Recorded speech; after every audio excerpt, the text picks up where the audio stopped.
শুভ সকাল সবাইকে আমন্ত্রণ জানাচ্ছি মেরিল মিল্ক সোপবার রাঙা সকাল অনুষ্ঠানে।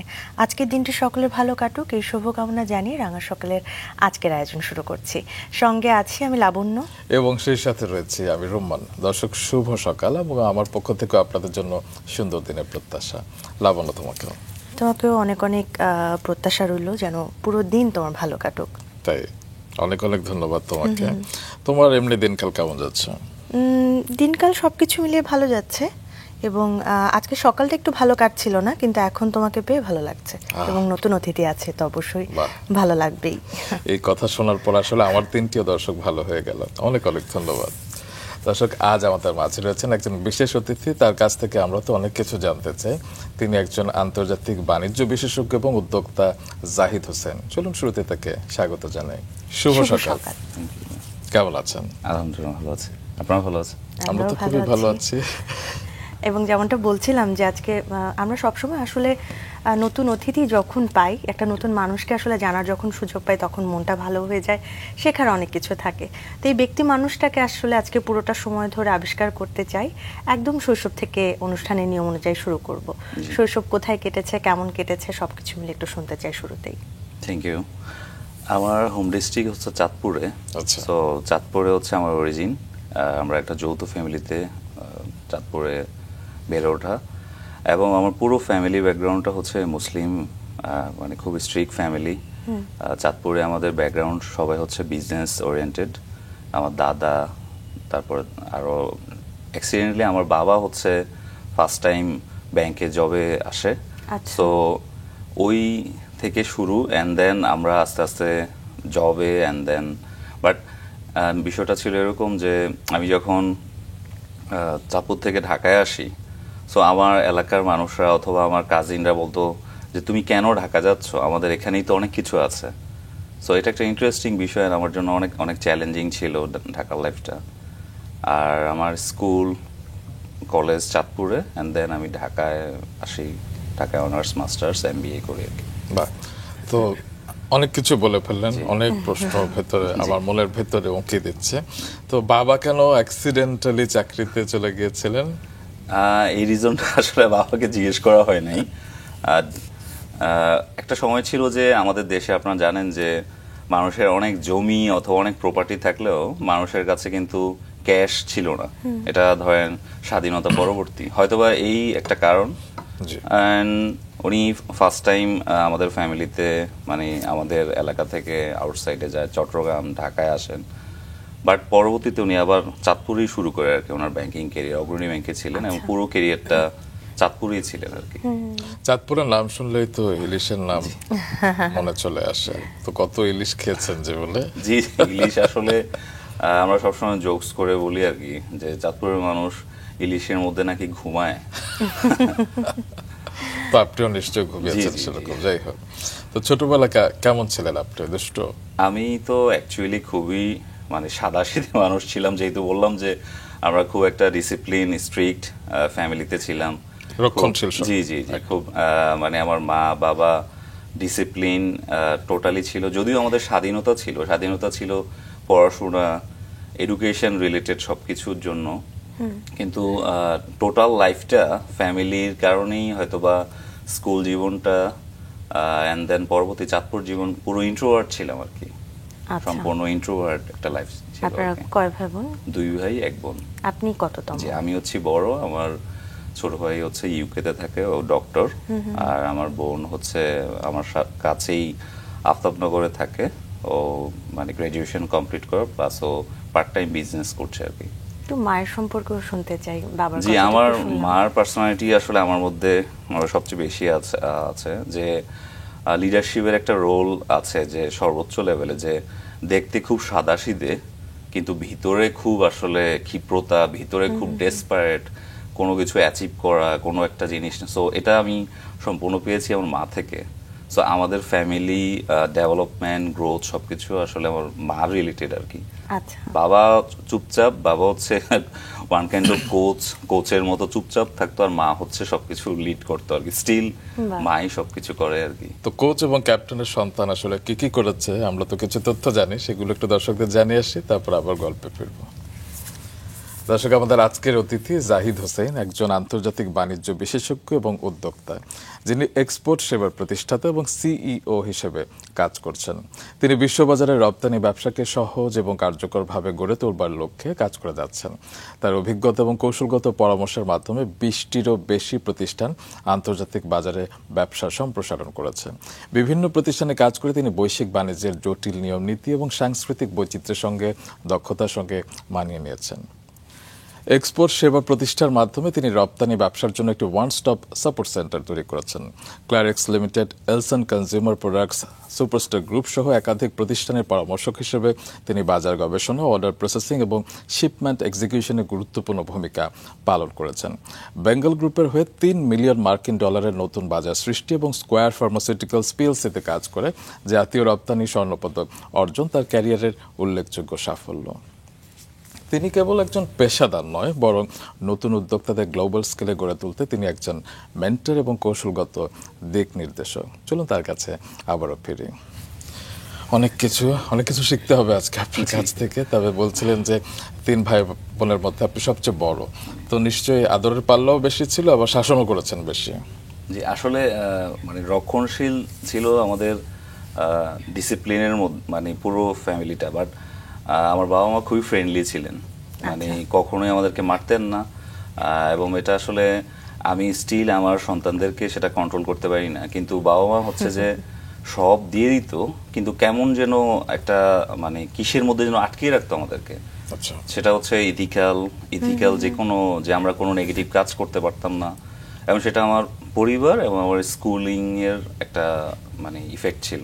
আচ্ছা, সেটি বোধহয় এখন আপনার মনে হয় যে অনেক বেশি ভালো ছিল, কারণ ডেফিনেটলি শৃঙ্খলা তো জীবনে দরকার। কি বলো লাবণ্য? একদমই তাই। এমনিতে বড় সন্তান হিসেবে প্রত্যাশা তো দেখা যায় একটু বেশিই থাকে বাবা মার কাছে। আপনাকে নিয়ে এমন কোনো প্রত্যাশা ছিল কিনা বা স্বপ্ন ছিল কিনা তাদের বড় ছেলে আসলে কি হবে? যেহেতু দাদারা ছিল ব্যবসায়ী, আমার বাবা ছিল চাকরিজীবী, তারা কি চেয়েছিলেন যে আপনি কি হন?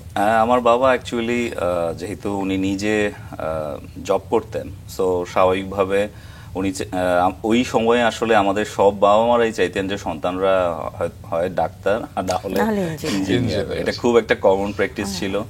সো ওই থ্রুতে আমরাও চেষ্টা করেছি। এনিহাউ হয়তোবা আমারটা হয় নাই, কিন্তু আমার ভাই সেটা অ্যাচিভ করেছে। আচ্ছা, ইনি পড়াশোনায় কেমন ছিলেন আপনি? যে আমি স্কুলে খুবই মানে আমার রেজাল্টও ভালো ছিল। আমি স্টার মার্ক পেয়েছি আলামিন একাডেমি থেকে চাঁদপুরে, এবং আমাদের পুরো ব্যাচটাই চাঁদপুর শহরের মধ্যে মানে অন্যরকম ছিল আর কি। তো আপনি কি ভেবেছিলেন যে বড় হয়ে কি হবেন? বাবা মা তো চেয়েছিল ডক্টর ইঞ্জিনিয়ার হবেন, কিন্তু আপনি কি চেয়েছিলেন? আমি আসলে স্পেসিফিক যে সায়েন্টিস্ট হওয়ার একটা ইন্টেনশন ছিল। আমাদের সায়েন্স ডিপার্টমেন্ট স্কুলে খুবই স্ট্রং ছিল, অনেক গল্প শুনতাম। বাট আমার মধ্যে এমন একটা জিনিস কাজ করতো যে টিচারদের মধ্যে, যে তুমি যাই করো না কেন তোমাকে সেরা হইতে হবে। সেটা তুমি ঘাস কাটো, কিন্তু তোমাকে পৃথিবীর সেরাটা হইতে হবে। সো এটা সবসময় আমাকে নাড়া দিত। সো আমি স্কুল কলেজ এরপর অনেক অ্যাক্টিভিটি করি, কিন্তু এই আর্টসটা স্টিল আছে আমার মধ্যে, যে যেই কাজটাই সেটা একদম টপ আমাকে যেতেই হবে। সেরা হবার জন্য চাপ অনুভব করেন না? মানে হয় না যে অনেক সময় অনেক বাবা মা বলে ভালো করতে হবে, কিন্তু একদম ফার্স্টই হওয়াটা জরুরি না। ছোটবেলায় একটা চাপ ছিল, কিন্তু যখন সব কিছু বুঝতে পেরেছি, এটা আসলে একটা স্ট্রেংথ হিসেবে এখন কাজ করে। যেটা আমি আমার ওয়াইফকে সবসময় বলি, যে কোনো পৃথিবীর ঝড়ঝাপটা কিন্তু আমাকে কাছ থেকে মানে অন্যদিকে নিতে পারবে না। সো এটা হচ্ছে আসলে পিছনের ব্যাকগ্রাউন্ডটা হচ্ছে যে অনেক কিছু করতে হবে নিজের জন্য, সোসাইটির জন্য অনেক কিছু করতে হবে। সেই ছোটবেলার সেই জিনিসটা যেটা আমরা স্কুলের থেকে শিখেছি, বই থেকে পড়ে শিখেছি আর কি। এমনিতে নিজের যে অনুধাবন, এই বিষয়টি কত বছর বয়স বা কোন সময় আসলে অনুধাবন করেছিলেন যে না, নিজের কিছু করতে হবে, এবং এই চাপের বিষয়টাই আপনি খুব পজিটিভলি দেখেছেন যে এটাই আমার স্ট্রেংথ, আমার সেরা হতে হবে, ভালো করতে হবে, এটা কখন ফিল করলেন? এটা অ্যাকচুয়ালি আমি যখন চাঁদপুর থেকে ঢাকায় আসি, সো আমি যেহেতু মানে গুছানো একটা ফ্যামিলি, ফাইন্যান্সিয়ালি সাউন্ড একটা ফ্যামিলি থেকে ঢাকায় একা চলে আসি, আমার ধরেন ফাইন্যান্স থাকলেও আমার কিন্তু এখানে পুরো এনভায়রনমেন্টটা চেঞ্জ ছিল।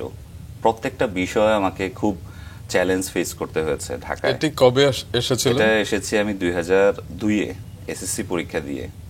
আচ্ছা, মানে কলেজটা ঢাকায় করেছেন? জি, শেষ করেই যখন চলে আসি, সো আমাকে এই যে প্রত্যেকটা বিষয়ে যে এত চাপ নিতে হয়েছে, এর জন্য আমার অনেক অনেক সাফারিংস হয়েছিল।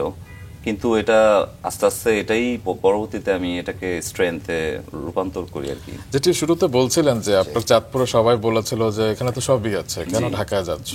তো ইউজুয়ালি যেটা হয় যে সবাই উচ্চ মাধ্যমিক পরীক্ষা শেষে তারপরে হয় বাইরে যায় কিংবা ঢাকায় যায়। আপনি এসএসসির পরে কেন এসেছিলেন? সেটা কি আপনার সিদ্ধান্ত নাকি পরিবার? না, ডেফিনেটলি আমরা আগে থেকে যেহেতু ওয়ার্ল্ড মার্কেট এডুকেশন নিয়ে অলরেডি আমরা জানতাম, যেটা বলছিলাম যে আমাদের ব্যাচ হচ্ছে চাঁদপুরের অন্যতম, অথবা আমাদের স্কুল হচ্ছে চাঁদপুরের একদম টপ স্কুল। সো আমরা অলরেডি সবকিছু জানতাম। আমাদের অ্যালামনাই অনেক স্ট্রং, যারা বিভিন্ন ইউনিভার্সিটির প্রফেসর অথবা বাংলাদেশের বিভিন্ন জায়গায় হায়ার লেভেলে আছে। সো ওনাদেরকে দেখে আমরা অলরেডি প্রি প্ল্যান ছিল যে আমাদেরকে তো অবশ্যই ঢাকা অথবা আপনি যেটা বলছেন যে ওভারসিজ যেতেই হবে হায়ার স্টাডিজের জন্য। তো এটা আগের থেকেই প্রিপারেশন নিই, দেন আমরা আসি আর কি। ঢাকায় কোথায় এসে ভর্তি হলেন? ঢাকায় এসে অ্যাকচুয়ালি আমি যেমন ঢাকা ইউনিভার্সিটিতে ওয়েটিং লিস্টে ছিলাম, আমি চট্টগ্রাম ইউনিভার্সিটিতে অ্যাডমিশন নিয়েছিলাম। কিন্তু এনিহাও আমার মনে হয়েছিল যে মানে চট্টগ্রাম থেকে আমার ঢাকার রাস্তায় ঘোরাটা খুব স্ট্রং, মানে আমি নিজেকে ক্যারিয়ারে অনেক কিছু করতে পারবো। এটা জাস্ট এক বছরের মধ্যে আমি বুঝি আর কি যে এখানে আমার অনেক কিছু আছে, নট অনলি এডুকেশন, বাট আমাকে তো আরো অনেক কিছু করতে হবে জীবনে। এমনি কলেজ জীবনই তো ঢাকায় কেটেছে? আমি ঢাকা কলেজে পড়ি and then south east university থেকে এমবিএ করি, ঢাকা কলেজে অনার্স মাস্টার্স করি। আচ্ছা, শুরুতে যখন ঢাকায় এলেন কোথায় থাকতেন? আমি ধানমন্ডিতে থাকতাম আর কি, আমার ফ্রেন্ডরা সহ, সেই স্কুলের ফ্রেন্ডরা সহ ধানমন্ডিতে থাকি, ধানমন্ডি 15 নম্বরে। আমি যেহেতু একা চলে আসি এখানে এবং আমার ম্যাক্সিমাম মানে সব ফ্যামিলি মেম্বার হচ্ছে চাঁদপুরে, সো এটা আমার জন্য চ্যালেঞ্জিং হওয়ার অন্যতম কারণ ছিল আমি ইন্ট্রোভার্ট ছিলাম। আচ্ছা, সো আমার ফ্রেন্ডরা যারা ইন্ট্রোভার্ট ছিল ডেফিনেটলি তারাও সেম প্রবলেমটা ফেস করেছে। এটা অ্যাকচুয়ালি ঢাকার বাইরে যারা থাকে সবার এটা আমার হয়তো একটু বেশি লাগার কারণটা হচ্ছে আমার পরিবার তো ধরেন সবকিছু রেডি করে দিত, যে যা যা আনুষঙ্গিক দরকার সবকিছু মানে স্কুল পর্যন্ত সব রেডি। কিন্তু ঢাকায় এসে তো দেখলাম যে আমাকে ড্রেসটাও আমাকে নিজে ওয়াশ করতে হবে, খাওয়ার ম্যানেজ করতে হবে, পড়াশোনা করতে হবে। সো এটা আমার জন্য একটু চ্যালেঞ্জ ছিল অ্যান্ড এটা আমার কেরিয়ারে ফার্স্টে একটা ইম্প্যাক্ট পড়ে। সেটা হচ্ছে আমি চট্টগ্রামে কিন্তু অনেকটা ডিসকমফোর্ট থেকে চলে আসি। আচ্ছা, যদিও আমার লজিক মনে হচ্ছিল যে ঢাকা আমার জন্য বেটার, এবং সেটা ডেফিনেটলি আমি পেয়েছি পরবর্তী লাইফে। ঢাকা যেমন ধরেন আমি ওই সময় যখন ইউনিভার্সিটি কোচিং করি, সো আমি দেখলাম যে ঢাকায় বিভিন্ন ল্যাঙ্গুয়েজ শেখা যায়। আমি মানে অলিয়াস প্রসেসে ফ্রেঞ্চ ল্যাঙ্গুয়েজে ভর্তি হয়ে যাই। সো আমার কাছে মনে হচ্ছে হ্যাঁ, এখানে তো আরও অনেক অ্যাক্টিভিটি, ইভেন আমার ধানমন্ডিতে জার্মান ল্যাঙ্গুয়েজের সেন্টার ছিল। সো এই ধরনের অ্যাক্টিভিটির কারণে আমার মনে হচ্ছে যে ঢাকা হচ্ছে বেস্ট। সো আমি চিটাগং ইউনিভার্সিটিতে না পড়ে অ্যান্ড পরবর্তীতে আমার কনফিডেন্স ছিল, যেটা হয়তোবা মানে লাকও ফেভার করেনি, যে আমি ঢাকা ইউনিভার্সিটিতে পরে আর চান্স নিতে পারিনি সেম টাইমে। সো আমাকে বাধ্য হয়ে ঢাকা কলেজে ভর্তি হওয়ার একটা আমার কেরিয়ার প্ল্যানিং ছিল এরকম যে আমি যেন অন্য অনেক অ্যাক্টিভিটিতে ইনভলভ হতে পারি, যেন আমার যেহেতু ন্যাশনাল ইউনিভার্সিটির সিলেবাস অথবা সবকিছু আমার যেই এডুকেশন ব্যাকগ্রাউন্ড আমার জন্য খুব অসুবিধা হয় না, সেটা আমি আগেই বুঝতে পেরেছি অথবা সিনিয়রদের সাথে কথা বলে। সো ওই মোমেন্টে আমি আমার ফ্রেন্ড অথবা আমার কিছু নেটওয়ার্কের মাধ্যমে আমি হচ্ছে একটা ইভেন্ট ম্যানেজমেন্ট কোম্পানিতে জব নেই একদম সেম টাইম যখন আমি অনার্সে ভর্তি হলাম মাত্র। আচ্ছা, সো এটা আমাকে হেল্প করেছে। আসলে আমি প্ল্যান করে নিই এই জিনিসটা, এটা আমার ফ্রেন্ডে আমাকে ইনফ্লুয়েন্স করেছে। ও এখানে কাজ করছে একদম রেপুটেড একটা কোম্পানি, মার্কেট অ্যাক্সেস কোম্পানি, বাংলাদেশে একদম টপ কোম্পানি ছিল ওরা। সো এই অ্যাক্টিভিটিগুলি আমাকে আস্তে আস্তে আমার ইন্ট্রোভার্ট মানে অ্যাটিটিউডটাকে আস্তে আস্তে চেঞ্জ নিয়ে আসতেছিল আর কি। আপনি কোন ধরনের ইভেন্টের সাথে যুক্ত ছিলেন? আমি ইভেন্ট হলাম, বিভিন্ন কর্পোরেট ইভেন্ট হতো, অ্যাক্টিভিশন প্রোগ্রাম হতো। সো ধরেন বাংলা লিংকে নতুন লঞ্চ করতেছে ওদের ফেয়ারে সেলসম্যান। সো আমার মতো ধরেন আমি ভালো একজন স্টুডেন্ট ছিলাম, কিন্তু আমি এখন সেলসম্যানের রোল প্লে করতেছি। ভিতরে খুব শাই, কিন্তু আমার মনে হচ্ছিল যে আমাকে এই শাইনেসটা দূর করতে হবে। সো আস্তে আস্তে ইভেন্ট ম্যানেজমেন্টে অনেক অ্যাক্টিভিটি করি, একদিকে আমার পড়াশোনা চলছে অ্যান্ড দেন আমি জাস্ট 1 বছর পরেই আমরা ফ্রেন্ডরা মিলে, যেহেতু আপনাদেরকে বলেছিলাম যে আমাদের ফ্রেন্ডের কানেক্টিভিটি খুব স্ট্রং ছিল এবং সবাই স্কলার ছিল, আমরা নিজেরাই বিল বাংলা নামে একটা ইভেন্ট ম্যানেজমেন্ট কোম্পানি করি এবং এটা আসলে নেটওয়ার্কিং 1 বছরে এত স্ট্রং হয়েছিল যে আমরাই হয়তো বা কাজ নিতে পারবো।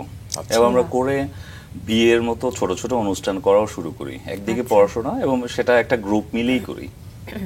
সো আস্তে আস্তে আমার ধরেন শুরু হয় নতুন জীবন আর কি। চাঁদপুরে একটা শাইনেস, একদম কনজারভেটিভ একটা ফ্যামিলি, আমার বাবা মা সব জানতো each and everything. So in the mean time আমি যে জিনিসটা ফিল করি যে আমি এই যে কর্পোরেট ওয়ার্ল্ড ডেফিনেটলি অনেক অ্যাক্টিভিটি, কিন্তু আমার মন আসলে খুব বেশি হ্যাপি ছিল না। আমি ফাইন্যান্সিয়ালি অনেক বেনিফিট পাচ্ছিলাম ইভেন্টে কাজ করে। তখন আমি আনইনটেনশনালি আমি ইংলিশ মিডিয়ামের কিছু বাচ্চা পড়ানোর সুযোগ পাই, তাও আমার কোনো একটা ফ্রেন্ডের মাধ্যমে। আমি দেখলাম যে এখানে আমি অনেক বেশি কমফোর্ট। এটা কারণ হচ্ছে আমি চাঁদপুরে আমার কাজিনদেরকে পড়াতাম এক সময়। ধরেন আমি ম্যাথে খুব ভালো, আমি ইংলিশে খুব ভালো, তো আমি আমার কাজিনদেরকে পড়াচ্ছি, আসলে আমার পড়াটা আমি প্র্যাকটিস করে নিচ্ছি এবং ও আমার সেম এজের।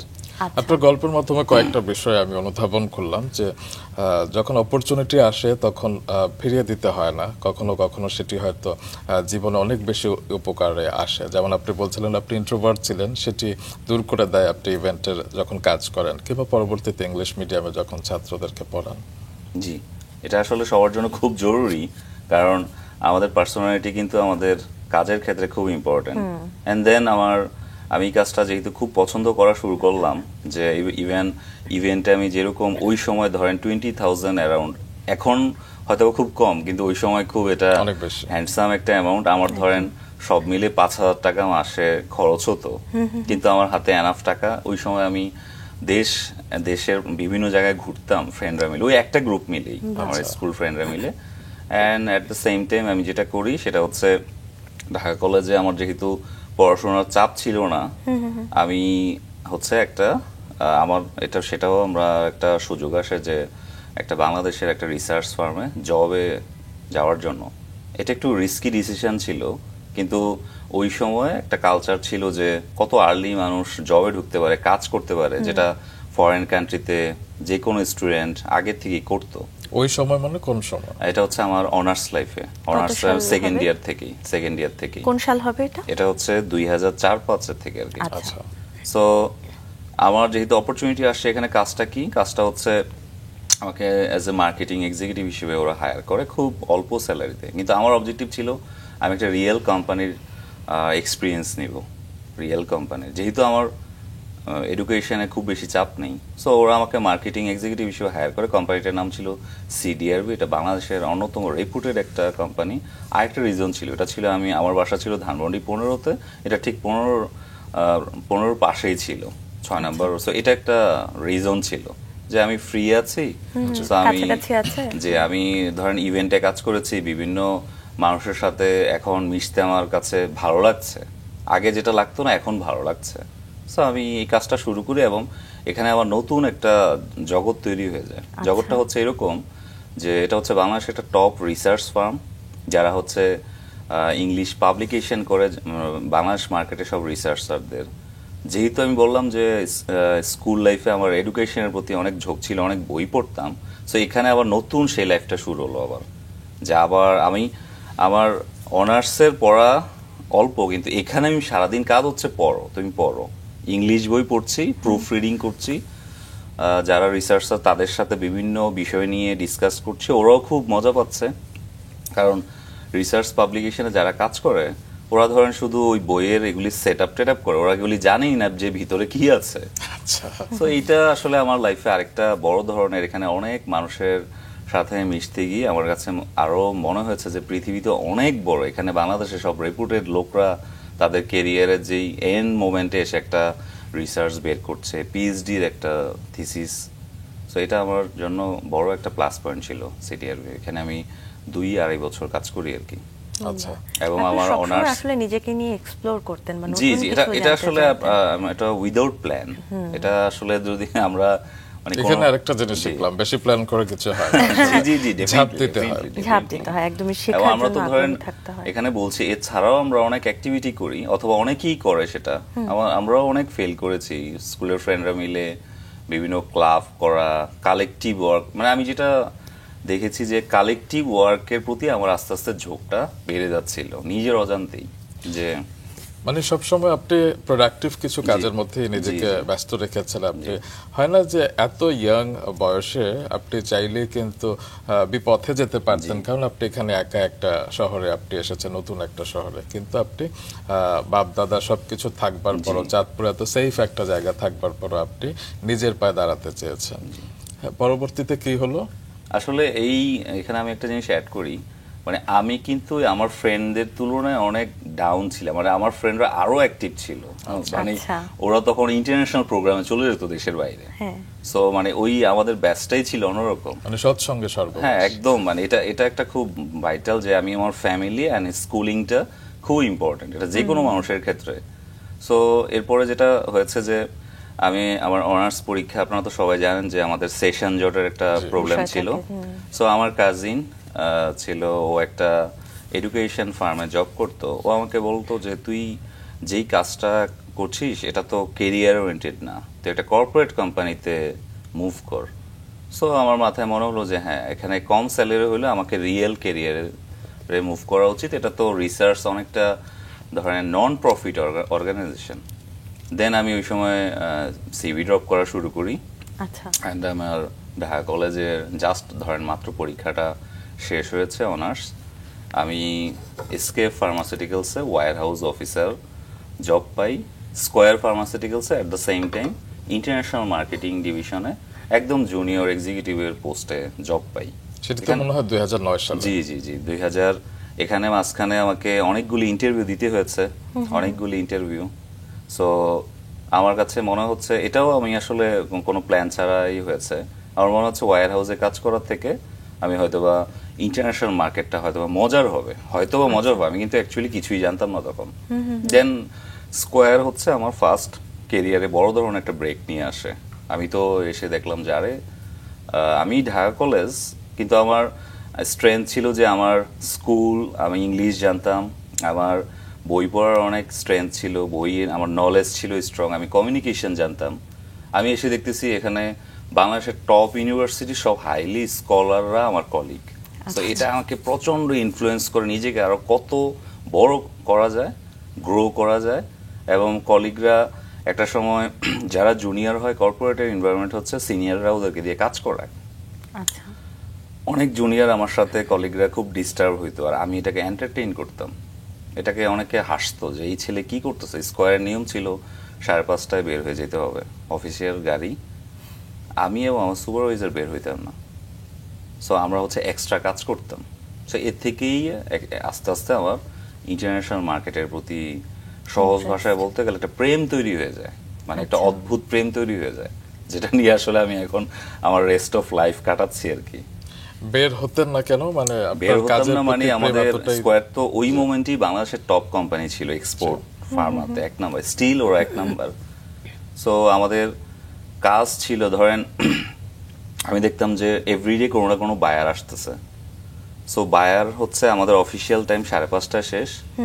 এখন সবাই তো সবার গাড়িতে চলে যাবে।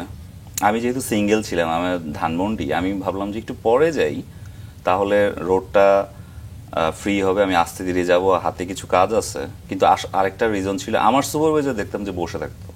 আচ্ছা। সো আমি ওনার সাথে স্বাভাবিকভাবে আমি দেখতাম যে এই সুপারভাইজার এই বায়ারকে আলাদাভাবে অফিসিয়াল টাইমের বাইরে এবার অন্য একটা সম্পর্ক তৈরি করছো না কি, যে বায়ারের হয়তোবা একটু ডাক্তার দেখাতে হবে, আরে উনি ডাক্তারের কাছে নিয়ে যাচ্ছে। আমি তো আশ্চর্য হচ্ছি, বায়ার হয়তো একটু শপিং করতে হবে, এটা কিন্তু প্রফেশনের বাইরের কাজ।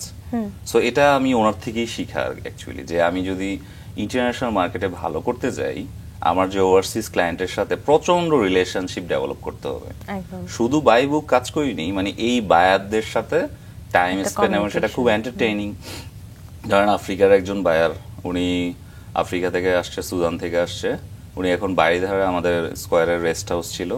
সো উনি তো 5:30টার পরে তো সব কলিগ চলে যাবে, তাহলে ওনাকে কে সময় দিবে? তো আমরাও যখন ওভারসিজ যাই এখন কাজের ক্ষেত্রে, আমাদেরও কিন্তু অফিসিয়াল টাইমের পরে টাইমটা খুব খারাপ কাটে, যে একা কি করব আমি, একা টাইম কাটানো যায় না। তখন অন্য কেউ সাপোর্ট দিলে আসলে ভালো জি, এই লাগে। টাইমটা খুব, এবং ওই বায়াররা এরকম হইতো যে 12টা 1টা 2টা পর্যন্ত আমাদের সাথে গাড়ি থাকতো। আমরা আপনার কাজ নিয়ে কথা শুনছিলাম এবং কাজের অভিজ্ঞতাগুলো নিয়ে শুনছিলাম, এবং আপনি তখন স্কয়ারে কাজ করছিলেন, তো সেখান থেকেই অনেক অভিজ্ঞতা হয়েছে, একদম প্রথম কাজের জায়গা বলতে পারি। তো ওইখানে কত বছর থাকা হলো, তারপরে কি ভাবছিলেন, কি করছিলেন? আমি আসলে স্কয়ার নিয়ে একটু বেশি কথা বলবো। স্কয়ারে যেটা হয়েছিল যে আমার এক্সপোর্ট লার্নিং ইন্টারন্যাশনাল মার্কেটের একদম ফাউন্ডেশনটা, সো যেটা আগেই বললাম যে এখানে এনভায়রনমেন্ট বাংলাদেশের one of the best, so লার্নিংটা ছিল এক্সট্রিম লেভেলের। বাট আমি কেরিয়ারের যেটা ভাবতাম সবসময়, মানে অনেক ট্রেনিং, অনেক ব্লগ পড়তে পড়তে যে জেনেছি, মানে অ্যাট দ্য সেম টাইম, যে কেরিয়ারে 2টা কাজ করতে হয়, একটা হচ্ছে লার্নিং, পাশাপাশি কিন্তু আর্নিং। সো দুইটাও আমাকে, যে 2টা কার্ভ কি ঠিক আছে কিনা, এটা যে কোনো মানুষের করা উচিত। একদম, যে আমি একটা কোম্পানিতে আছি, লার্নিংও নেই, আর্নিং নেই, কিন্তু আমি কমফোর্ট, আমার কিন্তু কেরিয়ার শেষ।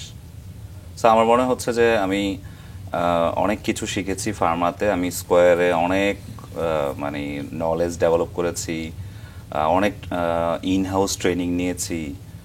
বাট আমি যখন স্কয়ারের বাইরে যেতাম, আমি দেখতাম যে বাংলাদেশ তো ফার্মা এক্সপোর্ট হচ্ছে একদম নমিনাল 2 or 3%, বাকি আইটেম কি যাচ্ছে, এটা মানে চিন্তা করা শুরু আর কি।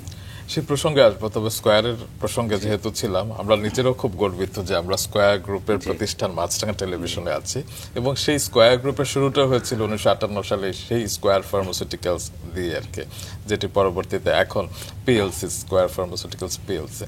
এবং কিছুদিন আগে একটি খবরেও দেখেছিলাম যে গত বছর আমাদের স্কয়ার ফার্মাসিউটিক্যালস পিএলসি এর ব্যবস্থাপনা পরিচালক শ্রদ্ধেয় তপন চৌধুরী যখন দেশের বাইরে যান, কিংবা একটা তানজানিয়ার মতো দেশের একটা রিমোট এরিয়াতে, গ্রাম এলাকাতে যান, তখন দেখেন যে স্কয়ার ফার্মাসিউটিক্যালস এর প্রোডাক্ট রয়েছে সেখানে। সেটি আমাদের জন্য কিন্তু অনেক গর্বের বিষয়।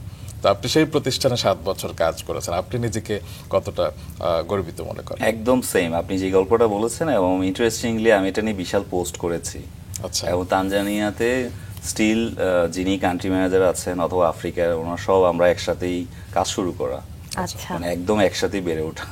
বাহ, সো খুবই ইন্টারেস্টিং বিষয়। মানে বাংলাদেশের ফার্মা মার্কেট অনেক গ্রো হয়েছে, ভলিউম হয়তোবা কম, কিন্তু অনেক এক্সপ্লোর করেছে। এবং স্কয়ার হচ্ছে এমন একটা ব্র্যান্ড যেটা ইন্টারন্যাশনাল মার্কেটে, ধরেন সাউথ এশিয়া অ্যান্ড হচ্ছে আফ্রিকাতে খুব একটা স্ট্রং পজিশন ক্রিয়েট করেছে, মানে কোয়ালিটি, সার্ভিস সব কিছু দিয়ে। সো স্কয়ারে আমার যেটা হয়েছে যে এখানে যেটা বললাম যে আমার একদম ডিরেক্ট লাইন ম্যানেজার যিনি ছিলেন, উনি ছিলেন আইভি এর, সো হাইলি মানে এডুকেটেড অ্যান্ড ধরেন একদম লাইফ লং মেন্টর উনি। সো ওনার সাথে কাজ করতে গিয়ে তো ধরেন যে কোনো মানুষের লাইফ চেঞ্জ হয়ে যায়, একজন মেন্টর তো আলটিমেটলি সেটাই করে। প্রচণ্ড ধমক দিতেন, আবার নিচে নিয়ে নাস্তা করাতেন, অনেক কিছু করতেন। অথবা ধরেন আমি তো তখন আনমেরিড, উনি আমার বিয়ের খোঁজ খবর নিতেন যে বিয়ে করছেন না কেন। প্লাস হচ্ছে ধরেন এবার লাইন ম্যানেজার উপরে যে ধরেন ডিরেক্টর মার্কেটিং মিজান স্যার, যার কথা না বললেই নয়, সেম মানে বোর্ড স্ট্যান্ড করা অ্যান্ড হচ্ছে আইবিএ থেকে এমবিএ করা। সো মানে হাইলি, মানে স্কয়ার ফার্মাকে যারা এই লেভেলে নিয়ে আসছে, ওনারা হচ্ছে one of the pillar. So ওনার সাথে কাজ করে, আমি একজন জুনিয়র এক্সিকিউটিভ, উনি হচ্ছেন ডিরেক্টর মার্কেটিং।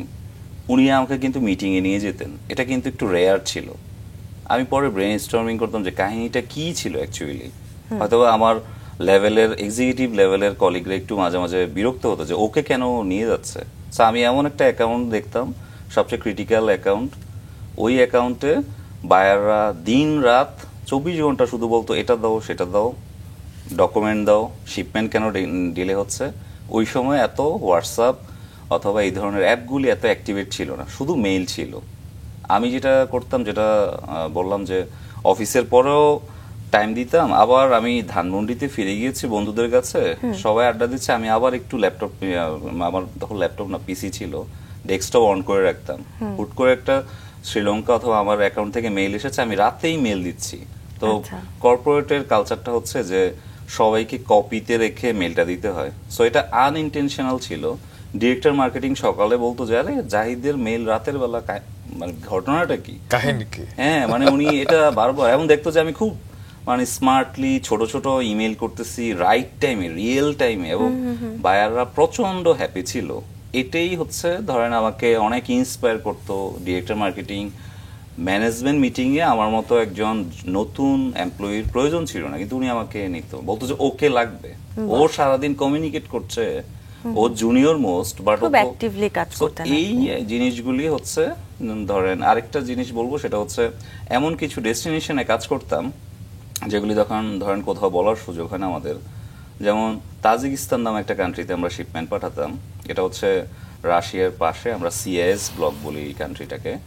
চারদিকে হচ্ছে পাহাড় ঘেরা, ধরেন তুর্কিমেনিস্তান, কাজাকস্তান, রাশিয়া থেকে যারা বের হয়ে আসছে, ওরা কেন বাংলাদেশের মতো একটা কান্ট্রি থেকে এত দূর থেকে শিপমেন্ট নিচ্ছে? সো এটা আমার মাঝে অনেক চিন্তা নিয়ে আসতো। তো ওই শিপমেন্টগুলিও ছিল খুব অন্যরকম। ধরেন বাংলাদেশ থেকে সিঙ্গাপুর পোর্ট থেকে ইরানের বন্দর আব্বাস কন্টেইনার আনলোড হচ্ছে, অ্যান্ড ওইখান থেকে আবার নতুন একটা সার্ভিস প্রোভাইডার হচ্ছে এটাকে ট্রলিতে করে, মানে বড় লরিতে করে 1200 কিলোমিটার হয়ে Iran, Turkmenistan and then Tajikistan. আর আমি আপনাদেরকে বললাম যে ওই সময় আমাদের কোনো হোয়াটসঅ্যাপ অথবা ওইসব অ্যাপ নাই, সব হচ্ছে মেল কমিউনিকেশন। আমি হচ্ছে ওই অ্যাকাউন্টের এই শিপমেন্টের দায়িত্বে। তারপর সেখান থেকে আপনার অনেক লার্নিং হয়েছে। আপনি এই প্রসঙ্গ থেকে আমরা একটু বেরিয়ে আসতে চাই, কারণ আপনার মূল প্রসঙ্গে আসতে চাই, কারণ স্কয়ার থেকে তো অনেক অভিজ্ঞতা, আপনি লার্নিং, আপনি সমৃদ্ধ হয়েছেন। তবে যেটি বলছিলেন যে সেখান থেকে যখন বেরিয়ে আসেন আপনি দেখেন যে স্কয়ার ফার্মা ছাড়া বাকি সব কোম্পানিগুলো 2-3% হয়তো নমিনাল একটা পার্সেন্টেজ রয়েছে, এবং পাশাপাশি এক্সপোর্ট বলতে কিন্তু আমরা ইউজুয়ালি ভাবি যে গার্মেন্টস এর বিষয়টি।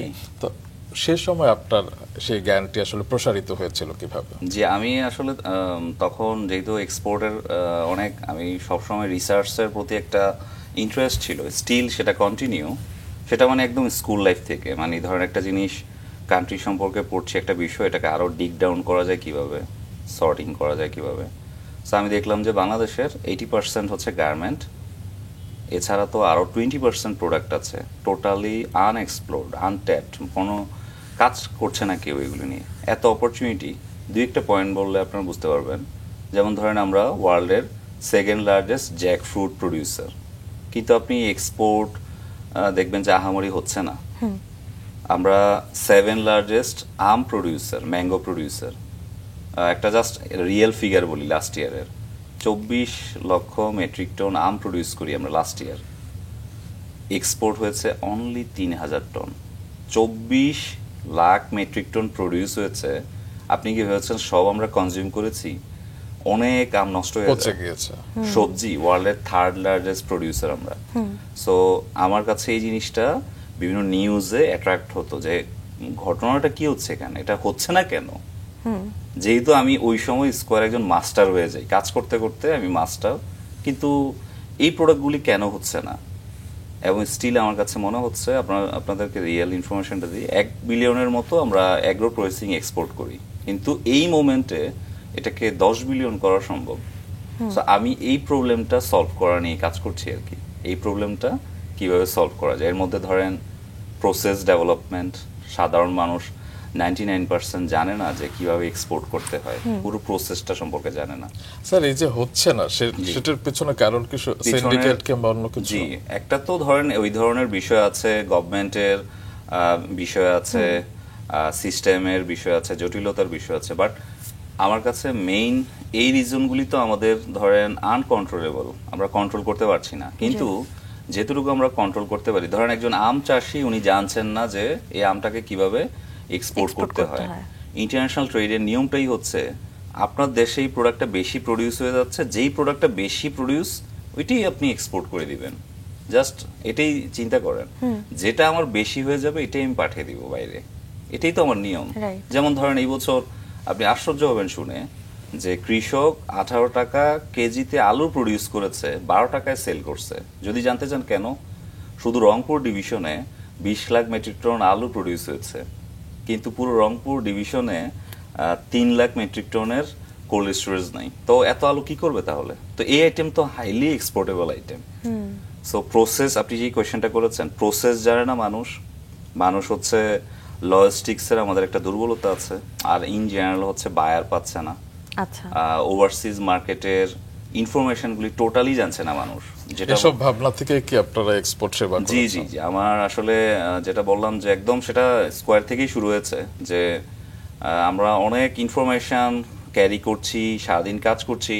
সোশ্যাল মিডিয়া দেখলাম যে মাত্র সোশ্যাল মিডিয়া তখন গ্রো হচ্ছে, যে একটা ভাই ওনার একটা প্রোডাক্ট পাঠাবে জুটের আইটেম অথবা লেদার আইটেম, উনি ইনভয়েস কিভাবে করতে হয় জানেন, একটা বেসিক জিনিস আচ্ছা যেটা আমাদের মানে হাজার হাজার ডকুমেন্ট আমাদের কাছে। তো আমার মনে হলো যে এই প্রবলেমটা আমরা আসলে সলভ করে দিই। আচ্ছা সো এটা সলভ করতে গিয়ে তো আরো দেখলাম যে আরো প্রবলেম বের হয়ে যাচ্ছে, অনেক প্রবলেম। সো সেই এক্সপোর্ট প্রবলেমের সেবা, জায়গাটা জি। নিয়ে একটু কথা বলতে জি। চাই, কারণ কাজটা এত সহজে করার মতন না, কাজ না, নয়। না।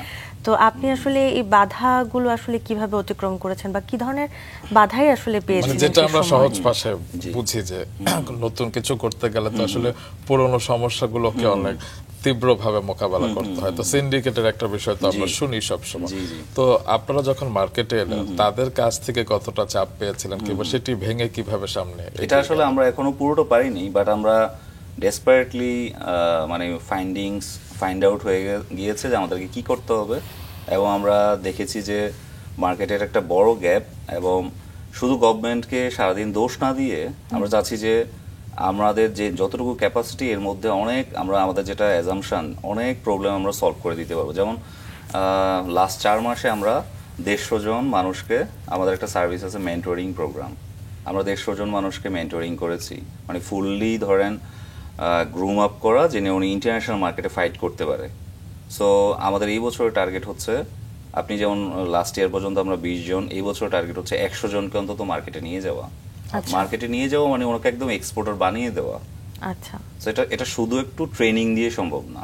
ট্রেনিং, ক্যাপাসিটি বিল্ডিং, ফাইন্যান্সিং এর অনেকের প্রবলেম, অনেকে হচ্ছে বায়ার পাচ্ছে না। এই এমনিতে ধরনের। আপনাদের শুরুতে মানে কাজটা কি ছিল, ভিডিও বানানো, বা না, শুরু আমাদের- করেছিলেন কি আমাদের করে? আমরা শুরুটা- একদম বিস্তারিত শুনি এক্সপোর্ট জি। সেবা আসলে কবে শুরু হয়েছিল। জি, আমি তাহলে আমার স্কোয়ার পরবর্তী জাস্ট 1 মিনিট বলে নিই। জি, জি। যেটা হচ্ছে আমাদের, আমি কিছুদিন কাজ করি ইসলাম গ্রুপের একটা কোম্পানি, এটা হচ্ছে আইজি ফুড, এটা হচ্ছে ফ্রোজেন কোম্পানি। সেখানে আমার লার্নিং হয় ফ্রোজেন ফুড সম্পর্কে, কিভাবে এক্সপোর্ট করতে হয় এটা সম্পর্কে জানি। এখানে একজন শ্রীলঙ্কান ভদ্রলোকের আন্ডারে ছিলাম, সো উনিও একজন বাংলাদেশের টপ মেন্টর ছিলেন। সো এটাও আমার জন্য লাইফে একটা মানে প্লাস পয়েন্ট ছিল ওনার সাথে কাজ করা আফটার স্কোয়ার। মানে সবাই তো, পরিবারের সবাই বলছে "এই তুমি স্কোয়ার ছেড়ে দিচ্ছ কেন, এটা কি কেউ বিশ্বাসই করতে চায় না"। সো আমি পুরো স্ট্রিক্ট ছিলাম যে আমাকে এটা করতেই হবে। দেন আমি শিফট করি হচ্ছে electronics. So in the mean time আমি দেখছি যে স্কোয়ারের একটা লার্নিং, ফ্রোজেন একটা লার্নিং, আবার ইলেকট্রনিক্স, বাট মার্কেট তো variety of product but variety regulation. Then আমি ফুড অ্যান্ড বেভারেজে বেঙ্গলে হেড অফ এক্সপোর্ট হিসেবে জয়েন করি, অ্যান্ড অনেক এখানে এক্সপোর্ট করি। ইন দ্য মিন টাইম যেটা বলছিলাম যে প্রবলেমগুলি এত চোখের সামনে আসছিল যে আমরা ফাইন্ড আউট করলাম যে প্রসেস জানে না মানুষ, বায়ার পাচ্ছে না মানুষ, হচ্ছে আমাদের লজিস্টিক্সের প্রবলেম, এগুলি আমরা সবগুলি মোটামুটি সলভ করে দিতে পারি, এক্সেপ্ট গভর্নমেন্টের জটিলতা, সিস্টেম জটিলতা। সো আমরা সিস্টেমের কথা বাদ দিয়ে, মানে আমি পার্সোনালি ভাবলাম যে এই প্রবলেমটা আমিই সলভ করব, জি। এই প্রবলেমটা আমি সলভ করব। সো আমি ইন দ্য মিন টাইম মানে এটা ঢাকা চেম্বার, বিজনেস ইনস্টিটিউট এবং এসিই ফাউন্ডেশনের সাথে উইদাউট প্ল্যান জড়িয়ে যাই, এখানে আমি নলেজ শেয়ার করতাম, যে বাট এটা হচ্ছে বেস্ট প্ল্যাটফর্ম, গভর্নমেন্টের মিনিস্ট্রি অফ ইন্ডাস্ট্রির প্ল্যাটফর্ম। এখানে এখনো আছি আমি, 2টা প্ল্যাটফর্মই। এখানে হচ্ছে নলেজ শেয়ার, ওইখানে আরো রিয়েল, একদিকে আমি কর্পোরেটে কিন্তু আছি, মানে বেঙ্গলে আছি হেড অফ এক্সপোর্ট। সো বিজনেসের আমার টিম আছে, আমি তো জাস্ট উইকেন্ডে অথবা মাসে 1-2 দিন করে এসি ফাউন্ডেশন অথবা ঢাকা চেম্বার বিজনেস ইনস্টিটিউটে সময় দিতাম। আরও নতুন এন্টারপ্রেনারদের সাথে, উদ্যোক্তাদের সাথে যখন কাজ করতে গিয়ে দেখলাম যে প্রবলেম তো আরো অনেক বিশাল। তো এক্সপোর্ট ব্যবসায় তো অনেকেই আসতে চায়, হ্যাঁ, সমস্যাগুলো সম্পর্কে আপনি বলেছিলেন, এবং সমাধানগুলো নিয়ে যদি একটু বিস্তারিত বলেন। জি, সো 1 নম্বর সমস্যাটা আমি যেটা দেখছি যে আমাদের সাধারণ মানুষরা এক্সপোর্টের প্রসেসটা জানে না। সো আমরা যে কাজটা করেছি অলরেডি এবং করছি, সেটা হচ্ছে আমাদের প্ল্যাটফর্ম থেকে, এক্সপোর্ট সেবা থেকে পুরো গাইডলাইনটা আমরা ফ্রি অফ কস্টে দিচ্ছি মানুষকে। আচ্ছা। যেন মানুষ, সো আমি যদি একটু বলি যে মানুষ অ্যাকচুয়ালি কি বেনিফিট পাবে অথবা মানুষের কি কাজটা করা উচিত, যদি শুরুতে এটা বলি, মানুষের উচিত হচ্ছে প্রথম ইন্টারন্যাশনাল মার্কেট রিসার্চ করা, এবং সেটা হচ্ছে আমাদের প্রবাসী ভাইরা অনেক হেল্প করতে পারে এখানে। আচ্ছা। পৃথিবীর কোন মার্কেটে কোন প্রোডাক্টের ডিমান্ড বেশি, এটা যদি বাংলাদেশি একজন উদ্যোক্তা অথবা ব্যবসায়ী সেটা ফাইন্ড আউট করতে পারে, সেই ডিমান্ডে আমাদের প্রোডাক্টটাকে যদি মডিফাই করতে পারি আমরা, অথবা আমাদের এক্সিস্টিং প্রোডাক্টটা যদি এই জায়গায় আমরা ফিট করে দিতে পারি, এটা হচ্ছে একদম ফাস্ট একটা বাংলাদেশের মধ্যে রেভলিউশন চলে আসবে, যেটা আমরা এক্সপোর্ট সেবা করছি। আমরা কিভাবে করছি, আমরা এই মোমেন্টে যেই টপ মার্কেটগুলি, যেমন সৌদি আরব আমাদের একটা টপ, মানে যেখানে প্রবাসীরা অনেক বেশি থাকে, আমরা আমাদের একটা কাউন্টার পার্ট তৈরি করছি, যেটা এই বছরই আমরা করব। সো ফার্স্ট পয়েন্টটা বললাম যে মার্কেট রিসার্চ, আই মিন ওভারসিজের ডিমান্ডটা ফাইন্ড আউট করা, অ্যান্ড সেকেন্ড হচ্ছে আমরা মার্কেট ডিমান্ড অনুযায়ী একটা প্রোডাক্ট ডেভেলপ করব। ধরেন আপনি সবাই গার্মেন্ট করতেছে, সবাই জুট, লেদার, হ্যান্ডিক্যাপ করতেছে, কিন্তু মার্কেটে কি চলছে এটা জানতে চাচ্ছে না। সো এটা কিন্তু জানা একদম জরুরি, তাহলেই প্রবলেমটা সলভ হয়ে যাচ্ছে। সো আপনি কিভাবে জানবেন, বিভিন্ন ইন্টারন্যাশনাল ওয়েবসাইটে দেখবেন, B2B প্ল্যাটফর্মগুলিতে দেখবেন। এখন সোশ্যাল মিডিয়া খুব ফাস্ট, আপনি ফেসবুক অথবা বিভিন্ন ওয়েবসাইটও পেয়ে যাবেন, গুগলে পেয়ে যাবেন। তাহলে ওই অনুযায়ী আপনার জুটের ব্যাগটাকে চেঞ্জ করেন, আপনার হ্যান্ডমেড প্রোডাক্টটাকে চেঞ্জ করে ফেলেন, কাস্টমাইজ করেন, করে আপনি শুধু প্রমোট করা শুরু করেন, তখনই আপনার প্রোডাক্টটা চলবে। 3 নাম্বার আমরা যেই সমস্যাটা পাচ্ছি সেটা হচ্ছে সাধারণ মানুষরা হচ্ছে বায়ার পাচ্ছে না। আচ্ছা। সো বায়ার না পাওয়া, এটা আমার দৃষ্টিতে, আমার জন্য একটা ন্যাশনাল প্রবলেম, যে বায়ার কেন পাচ্ছে না। এটার অন্যতম একটা কারণ হচ্ছে, আমি নিজেও ধরেন একটা প্রাইভেট বিশ্ববিদ্যালয় থেকে MBA করেছি, আমাদেরকে যে বিজনেস কমিউনিকেশন অথবা আদার্স যেগুলি শেয়ার করেছে, অথবা আমি এখন 2-3টে ইউনিভার্সিটিতে পার্ট টাইম সেশন নেই ইন্টারন্যাশনাল বিজনেসের উপরে, যেমন কয়েকটা ইউনিভার্সিটি শুরু করেছি, ড্যাফোডিল, কানাডিয়ান ইউনিভার্সিটি। আমি দেখলাম যে ওদের কন্টেন্টগুলি ইউনিভার্সিটির যে ইন্টারন্যাশনাল বিজনেস ডিভিশনের, সেটা হচ্ছে আমেরিকান কোনো একটা বইকে কপি করা, যেটার সাথে আমার রিয়েল ফিল্ডের কোনো মানে মিল নেই, এতে কেউই আসলে বেনিফিট পাচ্ছে না। সো আমি যদি আপনাদেরকে একটু বলে দিই বিষয়টা হচ্ছে এরকম যে আমরা সারাদিন বলছি যে ইন্ডিয়ানরা ভালো বায়ার পাচ্ছে, নেগোশিয়েট করছে।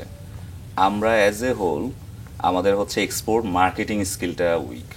সেটা হয়তোবা জেনারেল মার্কেটিংয়ে সবাই ভালো, কিন্তু এক্সপোর্ট মার্কেটিংয়ে যেই কাজটা করতে হয়, যে ধরেন একটা প্রোডাক্ট আপনি নেবেন, সেটা অবশ্যই মার্কেট ডিমান্ডেবল হতে হবে। সো আপনাকে এই প্রোডাক্টটা কোন মার্কেটে দিতে হবে এটাকে জানতে হবে, এবং ওই মার্কেটের টার্গেট অডিয়েন্সের সামনে বারবার প্রচার করতে হবে। এটা হচ্ছে export marketing skill. And then এরপরে কি করতে হয়, আপনাকে selling skill, communication, negotiation skill যদি ভালো হয়, ডেফিনেটলি আপনি একটা বায়ার পাবেন। তবে বায়ার পাওয়ার কয়েকটা ওয়ে বলে দিই, যে সাধারণ মানুষরা কি করতে পারে। প্রথমেই সাধারণ মানুষের যে কাজটা করতে হবে সেটা হচ্ছে একটা ভালো প্রোডাক্ট চুজ করতে হবে, সেটা মার্কেট অনুযায়ী প্রাইসটা নির্ধারণ করতে হবে।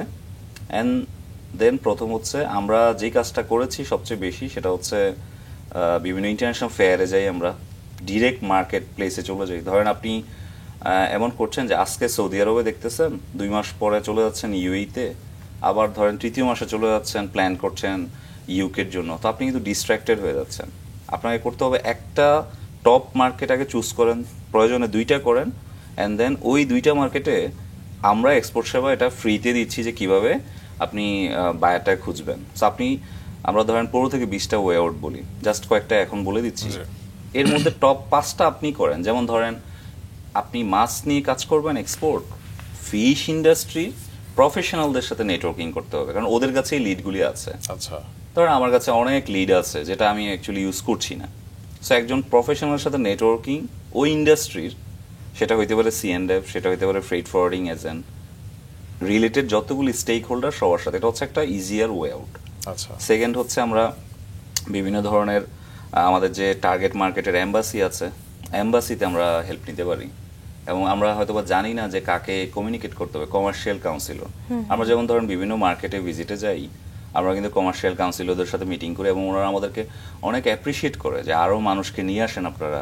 আচ্ছা। সো কমার্শিয়াল কাউন্সিলরদের সাথে হেল্প চাওয়া, যে আমি মালয়েশিয়াতে এক্সপোর্ট করব, সো এখানে যিনি কমার্শিয়াল কাউন্সিলর আছে ওনাকে একটা প্রপার ইমেল করতে হবে যে আমি বাংলাদেশের একটা কোম্পানি, আমার এই ওয়েবসাইট, আপনি কি আমাকে কোনো লিড দিতে পারবেন কিনা, এই কাজটা, এই বেসিক কাজটা আমরা সাধারণ মানুষরা করতে পারছি না। এই রিলেটেড আর 2-3টা পয়েন্ট বলে আমি বায়ারটা শেষ করছি। সেটা হচ্ছে একটা তো বললাম যে নেটওয়ার্কিং করা, একটা হচ্ছে এম্বাসিতে করা, কমিউনিকেট করা, একটা হচ্ছে এক্সপোর্ট প্রমোশন ব্যুরোতে ভালো লিড আসে, এক্সপোর্ট প্রমোশন ব্যুরোর সাথে কমিউনিকেট করা। ইন্টারন্যাশনাল বিভিন্ন B2B প্ল্যাটফর্ম আছে, অনেকগুলি প্ল্যাটফর্ম আছে, আমি কোনোটার নাম বলছি না। যে কোনো প্ল্যাটফর্মে free site or paid platform থেকেও আমরা লিড পেতে পারি। আচ্ছা। এরকম অনেকগুলি, মানে প্রথম হচ্ছে একটা লিড কালেক্ট করা অ্যান্ড দেন ওদের সাথে কমিউনিকেট করা। বেসিকটা যদি ভালো থাকে, ইচ এন্ড এভরিওয়ান, আপনি যদি একটা এক্সাম্পল দিয়ে বলি, ধরেন একজন জুটের ব্যাগ বানাচ্ছে, উনি, আপনি বিশ্বাস করবেন কিনা, উনি একটা ইমেইলই করতে পারছেন না। আমরা আসলে এই ক্যাপাসিটিতে আমাদের যে প্রোগ্রামটা চেষ্টা করছি যে উইদিন শর্ট টাইমে ওনাদেরকে পুরো ডেভেলপ করে দেওয়ার জন্য। এই মোমেন্টে যেহেতু আমাদের কাজের, আমরা একটা গ্রোয়িং কোম্পানি, 2-3 বছর হলো কাজ করছি, আমরা একজন উদ্যোক্তাকে একদম ধরে ধরে ইমেল করে দিচ্ছি। সেই ক্ষেত্রে আপনারা কোনো সেভাবে না, চার্জ এটা আমি যেহেতু এসএমই ফাউন্ডেশন একটা প্রজেক্টে আছি, এখানে এটা একটা নন প্রফিট। আচ্ছা। আমাদের মেইনলি আমাদের কোম্পানিটা চলছে অ্যাকচুয়ালি আমাদের কর্পোরেট ক্লায়েন্টের মাধ্যমে। আচ্ছা। আর এই কাজটা আমরা করছি, এবং আমার ভিতরে যেটা কাজ করছে যে অনেক মানুষকে এটা ইনফরমেশন জানানো, এবং এই ইনফরমেশনটাই ওনাদের হয়তোবা লাইফটা চেঞ্জ করবে। এরকম 2-3 বছরে কতজন? আমরা লাখখানিক মানুষকে অলরেডি দিয়েছি, আমাদের লাখখানিক মানুষকে, এবং এই বছর চাচ্ছি আরো ফর্মালাইজ করার জন্য। আমরা বিভিন্ন মানুষদের সাথে কোলাবরেট করতে যাচ্ছি, যেন আমরা, ধরেন, এই ইনফরমেশনটা জানুক। শুধু তো ধরেন ইনফরমেশন জানলেই হবে না, ফার্দার আরো কিছু সাপোর্ট দরকার হয়, যে কারণে আমাদের এক্সপোর্ট। সো এইটাই আমরা দিচ্ছি, যে এই বায়ার কি যাব, পেমেন্ট টার্মটা কিভাবে করব, নেগোশিয়েটটা কিভাবে করব, অথবা এক্সপোর্টে যদি আমরা এর পরের সলিউশনটা বলি, বায়ারের পরে হচ্ছে কোনো একটা মার্কেটের কমপ্লেক্স রেগুলেশনগুলি জানতে হয়, জেনে আমি কি এই মার্কেটে আমি অ্যাকচুয়ালি আমার প্রোডাক্টটা ফিট করবে, না আমার প্রোডাক্টটা তো ফিট করবে না, তাহলে আমি লেস রেগুলেটেড কোনো একটা মার্কেটে যাব। যারা আপনাদের কাছে এসেছে 2-3 বছরে, তাদের কাছ থেকে আপনারা কেমন ফিডব্যাক পেয়েছেন? আমাদের এই মোমেন্টে, এক তো বললাম যে মানুষ বেসিক ইনফরমেশনগুলি জানে না।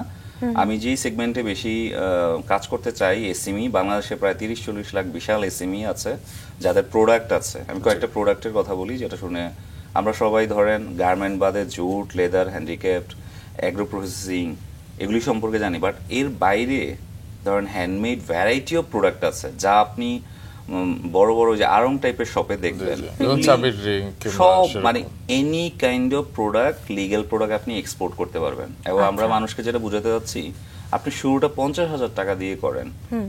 এই জায়গায় আমরা অ্যাকচুয়ালি ক্যাপাসিটি বিল্ডিং অ্যান্ড এক্সিকিউশনে হেল্প করি। শুধু যে ধরেন ট্রেনিং হচ্ছে আমাদের একটা জাস্ট এন্ট্রি পয়েন্ট, অ্যান্ড পরে মেন্টরিং, কোচিং, ফার্দার সাপোর্ট। যেমন ধরেন আমরা দেখছি যে চট্টগ্রামের একটা গ্রুপ হচ্ছে গরুর নাড়ি বুড়ির মতো একটা আইটেম এক্সপোর্ট করছে। সেটা কিন্তু শুনে আশ্চর্য হবেন যে 300 কোটি টাকা এক্সপোর্ট হচ্ছে, 300 কোটি টাকা। আপনার মনে করেন মাছের আঁশ 200 কোটি টাকার উপরে এক্সপোর্ট হচ্ছে, চায়নাতে এক্সপোর্ট হচ্ছে। মাছের আঁশ যেটা ফেলে দিচ্ছি, বাজারে গিয়ে দেখবেন যে এখন আর মাছের আঁশ কেউ ফেলতেছে না। মাছের একটা পিটুইটারি গ্ল্যান্ড আছে, এটাও কোটি টাকার এক্সপোর্ট হচ্ছে। এছাড়া ধরেন টুপির মতো একটা আইটেম 1000 কোটি টাকা লাস্ট ইয়ার এক্সপোর্ট হয়েছে। সো এটা দিয়ে আসলে আমি জানতে চাচ্ছি, মাছের আঁশ দিয়ে আসলে কি করে? মাছের আঁশ দিয়ে ভ্যারাইটি মেডিসিন, ফার্মাসিউটিক্যালস এর বিভিন্ন ইনগ্রেডিয়েন্ট তৈরি হয়। সো মূল কথাটা হচ্ছে, আপনার শুধু যে গার্মেন্ট আইটেম নিয়ে পড়ে থাকতে হবে তা না, এর বাইরে অনেক ধরনের আইটেম, আপনার আশেপাশেই কোন একটা আইটেম। সো শুরুতে হচ্ছে মার্কেট সম্পর্কে জানতে হবে এন্ড এটার প্রসেসটা। অনেক ক্ষেত্রে তো অনেকে জানেই না আসলে কোন প্রোডাক্টটা নিয়ে আগাবে। হ্যাঁ, সেক্ষেত্রে আপনারা নিশ্চয় সহযোগিতা করেন। জি, আমরা আসলে আমাদের ওয়েবসাইট যেটা হচ্ছে bdexporter.com, আমরা এই বছর আমাদের মেইন অবজেক্টিভ হচ্ছে মানুষদেরকে এটা ফ্রি অফ কস্টে এই গাইডলাইনগুলি দিয়ে দেওয়া, এবং যেগুলি বিভিন্ন ট্রেনিং প্ল্যাটফর্ম সেল করে, এগুলি আমরা ফ্রিতে দিচ্ছি। বাহ, চমৎকার। আপনি আমাদের সোশ্যাল মিডিয়া সাইটগুলিতে দেখবেন যে সব কন্টেন্ট আকারে মানে মানুষকে অ্যাওয়্যার করে, এবং অনেক মানুষ চেষ্টা করছে, বিশেষ করে চাকরিজীবীরা ভাবছে যে আমি তো তাহলে এই আলুটা এক্সপোর্ট করে দিতে পারি। মানে আমাদের কন্টেন্ট দেখছে, অথবা ভেজিটেবল যেটা নষ্ট হয়ে যাচ্ছে, মানে আপনি চাইলে 2 লাখ টাকার ভেজিটেবল এক্সপোর্ট করে ফেলতে পারবেন। চমৎকার। এবং এটা কিন্তু আপনার আমারই কঠিন বিষয় কাছ না। থেকে আমরা অনেক কিছু শিখলাম আজকে, একদমই এবং তাই। আজকে যারা উদ্যোক্তা কিংবা উদ্যোক্তা হতে চায় তারাও অনেক কিছু শিখলো। আজকের অনুষ্ঠান একদম শেষ পর্যায়ে চলে এসেছি আজকের পর্বে। তবে শেষ পর্যায়ে আপনার জীবন সঙ্গী নিয়ে বা আপনার পরিবার নিয়ে একটু জানতে চাই। জি, আমি বলছি, আমি এক্সপোর্টের আরেকটা পয়েন্ট একটু অ্যাড করতে যাচ্ছি, সেটা হচ্ছে এই যে বাংলাদেশের গার্মেন্ট ইন্ডাস্ট্রি এত বড়, অথবা আমাদের যে এই যে $50 বিলিয়ন এক্সপোর্ট হচ্ছে, এত স্কলার মানুষরা এই ইন্ডাস্ট্রিতে ছিল, চিন্তা করেন কেউ এটা ইনফরমেশন দিচ্ছে না। এটা কিন্তু একটা প্রবলেম, যেটা আমি বলি নেই। তাহলে কি ওই লোকটা মারা যাচ্ছে, এই ইনফরমেশনটা কিন্তু ওয়েস্ট হচ্ছে। জি, ধরেন আমার একজন সুপারভাইজার, উনি 40 বছর এক্সপিরিয়েন্স, ওনার কিন্তু হিউজ এক্সপিরিয়েন্স এবং এই কান্ট্রিকে অনেক কিছু দেওয়ার আছে, উনি কিছুই একটা ওয়ার্ড শেয়ার করছে না। আলটিমেটলি এটা কিন্তু শুধু ওনার না, দেশের লস। একদমই। জি, আমি আমার পরিবার হচ্ছে আমার এক ছেলে এক মেয়ে, আমার 10 বছরের সংসার জীবন, এবং হ্যাপিলি জীবনযাপন করছি। আমার কন্টেন্ট অ্যান্ড হচ্ছে ডিজাইনে আমার ওয়াইফ অনেক ইন্সপিরেশন দিচ্ছে। আর আমার যে হেলদি স্বাস্থ্য দেখতে পাচ্ছেন, এটা আসলে আমার ওয়াইফ হচ্ছে ওয়ার্ল্ডের বেস্ট কুক। বাহ। এটা আমার বাবা মা যখন আমার বাসায় আসে, যেতে চায় না শুধু খাওয়া, মানে ওনারা হচ্ছে ডায়েট করে এই বয়সেও, কিন্তু আমার বাসায় আসলে ডায়েটটা ব্রেক হয়। চমৎকার। অবশ্যই আমরাও সেটি টেস্ট করতে যাব। একদমই তাই। তবে আপনাকে অনেক অনেক ধন্যবাদ আজকে সকালটিকে এত সুন্দর করে তোলবার জন্য। আপনি শুধু একজন উদ্যোক্তাই নন, আপনি একজন দেশপ্রেমিক। আপনি দেশের জন্য, মানুষের জন্য কাজ করে যাচ্ছেন নিরলসভাবে। আপনার জন্য, আপনাদের জন্য অনেক অনেক শুভকামনা। Thank you everyone.